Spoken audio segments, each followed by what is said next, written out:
Hello folks, I'm Alex, this is Alex Unabridged, and these are my thoughts on This Is How You Lose the Time War.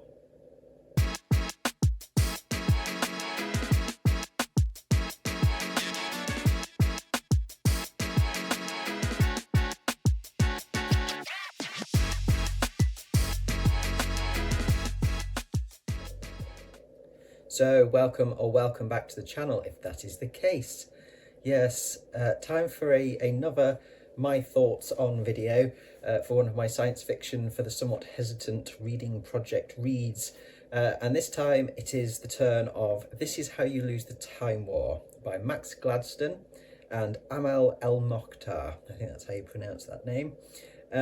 So yes, this one is a short novel or novella even, that follows two elite agents from opposing factions from the far, far future who are battling for control over time itself. As they kind of sabotage each other's missions, they begin to leave secret letters for each other, sparking a dangerous and forbidden correspondence that evolves into love. Their exchanges grow increasingly personal and poetic. They challenge and transcend their loyalty to their respective sides on this war.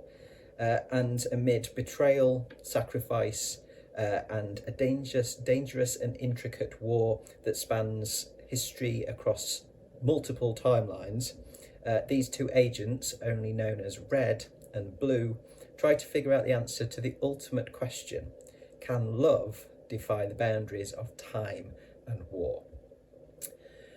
So that's your basic premise there.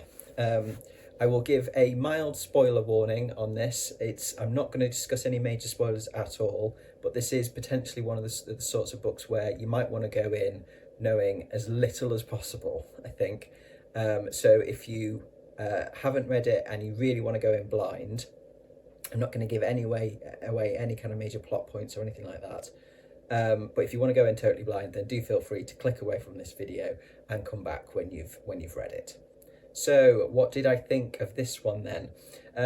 Yeah, this one turned out great, but didn't quite live up to the hype that I'd sort of seen for it for me.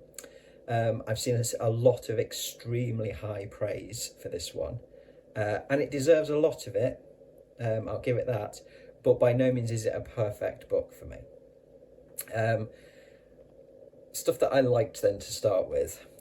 Conceptually, I think it's brilliant. I love the structure of it. It's told in short chapters, each of which starts with a third person prose section where we follow one of our two characters, Red or Blue, where they are somewhere in time trying to complete a mission. By the end of that section, they have found a letter from the other one, and then we get to read that letter.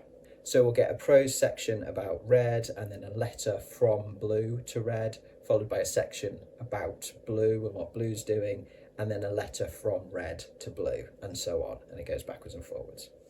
The structure of it, I think, keeps it really contained, keeps the plot really contained. It didn't ever get away from itself or outstay its welcome. It's a short book. It's only about 200 pages, and this back and forth structure works really well. The simplicity of it works really well, and the simplicity of the core theme and idea as well is excellent and really well kind of focused. It is essentially a love story told through letters. This works extremely well. Especially in tandem with a pretty complex and at times very abstract setting. So the simplicity is very much in the overall idea, but the world building is not simple. It doesn't hold your hand with the world building. You are dumped straight into it with very little information, and it can be quite bizarre and confusing at times. Although I didn't ever feel like I got lost with it, it's just quite surreal at times. It's experimental in some respects, this book. So it is Yeah, it's quite bonkers in places that it's a bit discombobulating, but it always kind of comes back to itself, if you like. I never felt like it went off on one too much. The different historical settings that we find blue or red in are great too, because this is, as I say, this is about a love story across time and space. The whole of time, and time in multiple dimensions, multiple strands, as they refer to it here, or threads of time. So there's a lot to pick from in terms of where the authors wanted to send these characters to. But I loved the imagination here. There's plenty of reference to historical figures, historical texts, events, things like that are familiar. There's plenty of humour to be found in that sort of thing as well. There are other settings then that are much more abstract and weird, but those are no less engaging. The historical references permeate throughout the book, and for me it helped ground it quite a lot, especially given how much strangeness there is in there as well. The letters themselves are strange in terms of the way that they are left for one another. They're rarely traditionally written on paper, but they're hidden in strange places for the other one to find, often in surprise. So, for an example, when with Blue is somewhere in Newfoundland, somewhen in Newfoundland, operating kind of existing within that time period as a hunter of seals. And in this, I'll read a short quote. In this quote, she's just killed a seal. This is what happens. She drops into a crouch beside it to inspect the pelt. There, in ice-rimed fur, mottled and marked as hand-pulped paper, spots and speckles resolve into a word she can read. Blue. Her hand does not shake as she slices into the skin. Her breath comes even. She's kept her gloves clean for the most part, but now she stains them red as a name. Buried in the depths of glistening viscera is a dry piece of cod, undigested, scratched and grooved with language. She hardly realises that she's settled her body onto the ice, cross-legged, comfortable, as if tea, not seal guts, steamed dark and fragrant beside her. So yeah, they're leaving letters, messages for one another in the most bizarre places. And that's something I loved about it, is you never know how or where they're going to find the next letter, what kind of creative way the authors have come up with in terms of planting these letters. So yeah, I really loved the imagination in this. I think the ideas in terms of the concepts, the things that the authors are trying with this, is I have a lot of respect for, and they were really interesting to read. Definitely very, very engaging. The tonal shift in the writing, I think, between the prose and the epistolary formats generally works great too. I think the letters are more sort of personal, straightforward in terms of their language.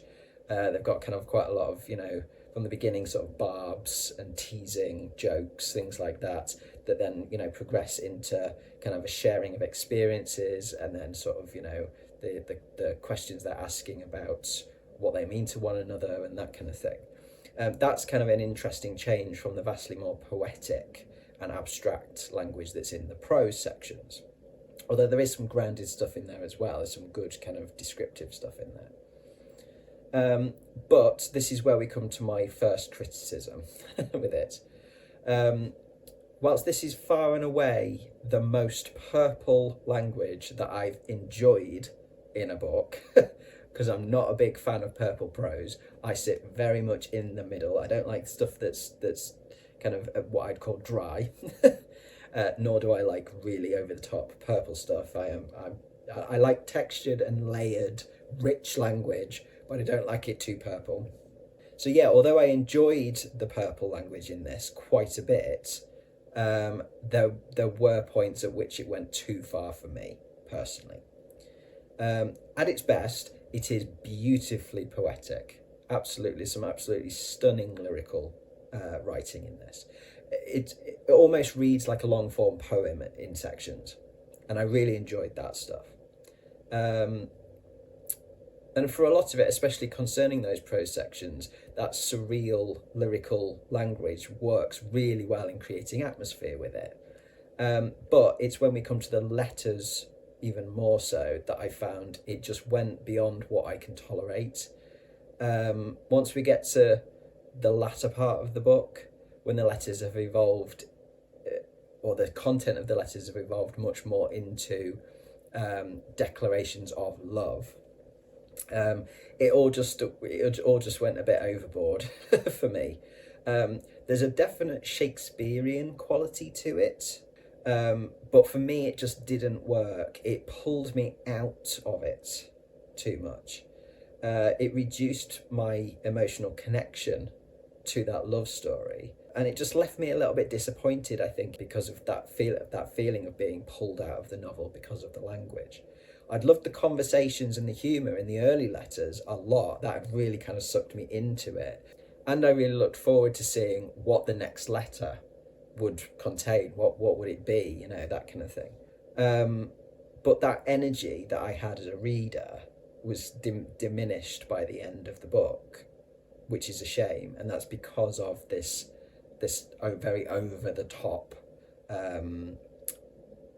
language when it came to talking about love. The other criticism that I'd level at it is that whilst I liked Red and Blue a lot, they weren't sufficiently different from one another in terms of their character voice. They're very different in terms of their kind of cultural background, like where they're from, their practical differences, their outlooks on the war, on you know, kind of how the world should be. And we get elements of personality differences through the prose as well. But when it comes to the letters, they sounded, to me, very similar in terms of the voices in which they wrote. And for me, when you're dealing with only two characters, and this is two characters in this, there are some other sort of, you know, characters referred to, and a couple who come in very, very briefly. It is two characters. This is a conversation, or a series of conversations between two characters. I really like to see like really distinct differences in how they write or speak. As I say, especially when they're from such vastly different backgrounds. And the clarity between the two was lacking. It's not something that spoiled the book for me, not at all. But I was left just wanting more from the character work. I think that's what it was. But overall, I really enjoyed this. I didn't think I was going to when I started it. I really didn't get on with the elaborate writing style to begin with, and some of the abstract stuff. But it sucked me in. The world building is so intriguing, and you know, the way that it's written in terms of the format of it was really intriguing to me as well. That I found myself kind of wrapped up in it and found myself compelled to keep reading it. And whilst it went a little bit overboard on the purpleness for me, there is some absolutely gorgeous prose in there too. Huge amount of it, I think, is really, like, there's some really stunning lyrical writing in there. So to my rating then, I will pop it up on the screen so you can see the breakdown. So characters, I've given it a 6. They were decent, they were good, they were interesting, but as I say, they just lacked distinction between the two, and I felt that was a missed trick, really. Atmosphere, setting, world building, that all comes in this, is a 9. It was really intriguing. The concept of it was, I think, brilliant, and generally really well achieved. It is a little confusing at times, but I think in some respects it's meant to be. It didn't feel like it was confusing because of lack of clarity or lack of thought. It was more just a little confusing because it was so flipping weird sometimes, but I don't mind that. Writing, I've given it a 7. as I say, the majority of it I thought was extremely well written. And to be honest, it's all well written. It's just not my cup of tea when you get to a certain level of purpleness. But it is well written, and it's really interesting that it's written by two people. I would love to know who wrote what bits. Did they write one character? Did one write one character and the other write the other, or did one write the prose and one write the letters? I'd love to know how it was written together. It's a really interesting approach. Plot, I've given it an 8. It's a simple plot, a simple kind of through line, and it's very well executed in that respect. It was intriguing to the end in terms of what the outcome would be, and it felt well paced throughout. Ideas, I've given it a 9, and this is not because there are big philosophical ideas all over the place with a lot of the science fiction that I've been reading. There is philosophy in there definitely is. But the ideas in this respect, and why it's getting that mark, is because of the ideas in terms of the overall concept of this and the execution of it, and how the two authors have done it, and some of the concept, the time travel stuff is really, really interesting, and it's all about the concept for me, this one, and I loved that. I think that is the strongest thing about this for sure. And my enjoyment is I've given it an 8. I did enjoy it, as I say, for 80% of it. I really, really loved it, and then it just dropped off a little bit towards the end for me in terms of my emotional connection, my emotional reaction to it. So if I add up all of those and divide by 6, we get a 7.83 out of 10. I will round that up to an 8 out of 10. And this will go on the story graph at a 4-star. So yes, I did definitely enjoy this one. It's a very interesting book to read, purely for its concept, and its execution of that concept. So, and it's a quick read as well. You're not investing a huge amount of time into this. It's a very quick read, and a very compelling read. So those are my thoughts on This Is How You Lose the Time War. And I will leave it there for today. So thank you very much for watching, folks. As always, do drop your thoughts in the comments below. Do let me know if you have read this. I would love to know what other people's reactions were on this. I've seen a few reviews and they've all kind of been quite varied. So I would love to know if any of you fine folks have read it and what you thought. I will be back on Sunday with a little tag video for you. So I do hope you'll join me for that then. But from me, for now, that's ta-ra.